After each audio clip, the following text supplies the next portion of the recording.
नमस्कार श्रोते हो, रेडिओ जयंतच्या आनंदी कट्ट्यावर मी अनुराधा आपणा सर्वांचं मनपूर्वक स्वागत करते. आजच्या आनंदी कट्ट्यावर मानस उपचार तज्ज्ञ, आस्था काउन्सिलिंग सेंटर पुणेचे संचालक प्रमुख मयुरेश उमाकांत डंके यांनी मांडलेला एक अतिशय सुंदर विचार तुमच्यापर्यंत पोहोचवते. अरे पण गरज काय याची? हे वाक्य योग्य वेळी, योग्य ठिकाणी, योग्य गोष्टीविषयी आणि योग्य व्यक्तीशी बोलताना वापरता येतं ना, ती माणसं शहाणी असतात. जपून वागतात, जपून जगतात आणि जगताना इतरांनाही जपतात. उठसूट हॉटेलात जाऊन खाणार नाहीत, ते सतत बाहेरून पार्सल मागवणार नाहीत, सारखी खरेदी करणार नाहीत, रेल्वे स्टेशन किंवा एसटी स्टँडवर पहाटे 4:30 वाजता किंवा 5 वाजता एकटे उतरले तर अर्धा तास तिथंच थांबतील. भल्या पहाटे जाऊन घरच्यांच्या साखर झोपेचा विचका करणार नाहीत आणि दुप्पट तिप्पट पैसेही खर्च करणार नाहीत. अर्धा तास थांबतील, बसेस सुरू झाल्या की शांतपणे घरी पोचतील. सकाळचा पहिला चहा घरीच घेतील. 7 वाजता आलेल्या वर्तमानपत्राचा ताजा अंक वाचतील. अर्धा तास वाचवण्यासाठी जीवाचा आटापिटा करून तिप्पट पैसे खर्च करणार नाहीत. पण कुटुंब असेल, लहान बाळ असेल तर मग मात्र ते असं वागणार नाहीत. रिक्षा करतील, थोडीफार घासाघीस करतील आणि घरी पोचतील. हे जगण्यातलं व्यावहारिक शहाणपण पिढ्यानपिढ्या रक्तात मुरलेला एक वर्ग आपल्या समाजात आहे. अनेक जण त्यांना मिडल क्लास म्हणतात, पण माझ्या लेखी ती खरी शहाणी माणसं असतात. त्यांना मजेत जगावं कसं हे समजायला पुस्तक वाचावं लागत नाही. ते मजेतच जगत असतात. किंबहुना जगण्याचा आस्वाद घेण्याची कला त्यांना जन्मजात अवगत झालेली असते. आपलं मूल अनवाणी शाळेत जाणार नाही याची काळजी त्यांना असते.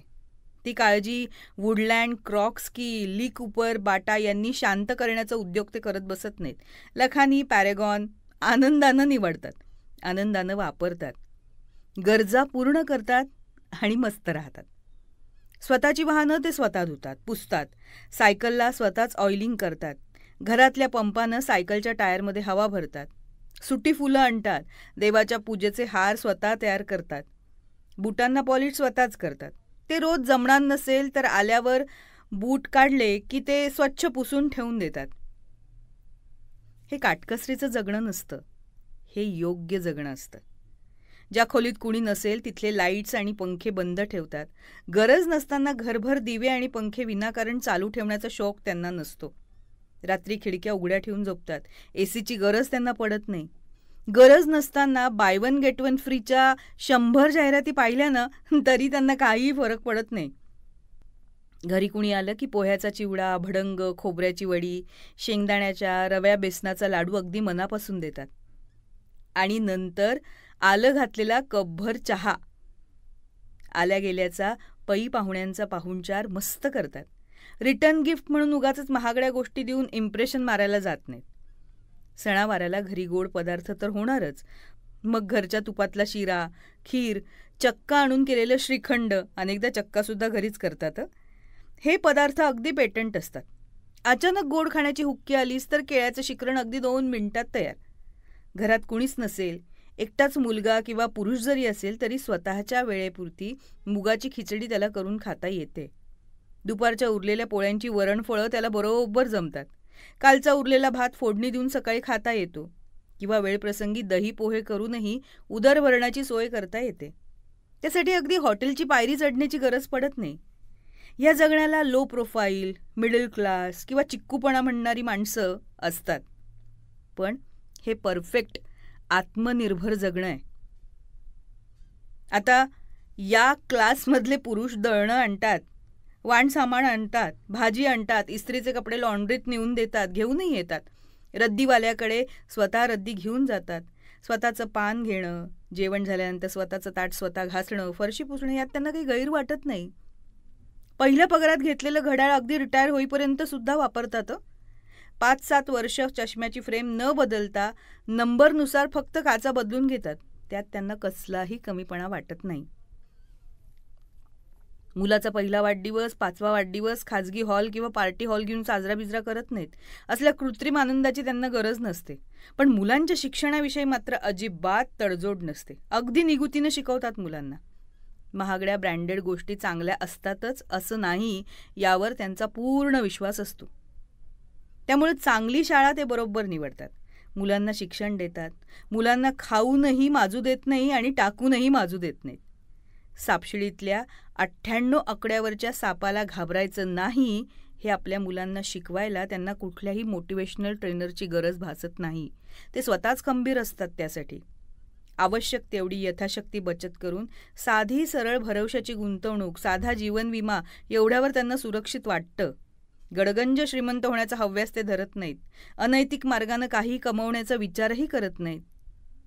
जोडून या धन उत्तम व्यवहारे, उदास विचारे वेच करी, या तुकोबारायांनी दिलेल्या पक्क्या धारणेत ते जगत असतात. आणि म्हणूनच ना त्यांची वखवख होत नाही, त्यांना भस्म्या होत नाही. हेच तर खऱ्या अर्थानं निरामय आयुष्य आहे. घरात महागडं इंटिरियर नसलं तरी चालेल, घरी कामाला येणाऱ्या बाईच्या मुलांच्या वह्या पुस्तकांसाठी मात्र बरोबर पैसे दिले जातात, अगदी न चुकता. सकाळी दारी आलेल्या वासुदेवाला किंवा एखाद्या माधुकरी मागायला आलेल्याला तांदळाचं माप मिळतंच. दरवर्षी पोस्टमनला 100ची नोट मिळते. सगळ्या रेषांना कशा अगदी समांतर असतात. कसलाही गुंता नाही, वैचारिक गोंधळ नाही. बेस्ट आयुष्य, समंजस आयुष्य जगतात हे.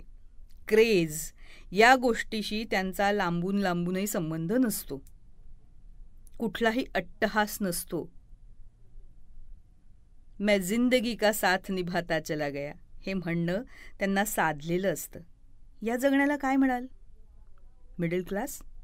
नाही, हा तर खरं अगदी वरचा क्लास आहे. विषमभुज त्रिकोणाला सुद्धा समभुज करण्याची अफाट विलक्षण शक्ती ज्यांच्या दृष्टिकोनात ठासून भरली आहे ना, असा तो क्लास आहे. मला फार आनंद आहे की मी याच क्लासमधला. मग कोणी त्याला मिडल क्लास म्हणो, मध्यमवर्गीय म्हणो, पण हाच खऱ्या शहाण्या माणसांचा क्लास आहे, हो ना? हा होता आनंदी कट्ट्यावरचा आजचा सुंदर विचार. तुम्हाला तो कसा वाटला याविषयीची तुमची कमेंट बॉक्समध्ये नक्की लिहा. आणि त्याचबरोबर रेडिओ जयंतचे दर्जेदार कार्यक्रम ऐकण्यासाठी रेडिओ जयंत लाईक करा, शेअर करा आणि सबस्क्राईब करा. रेडिओ जयंतचं सबस्क्रिप्शन फ्री आहे. आणि त्याचबरोबर नोटिफिकेशनसाठी बेल आयकॉनवर क्लिक करायला सुद्धा विसरू नका.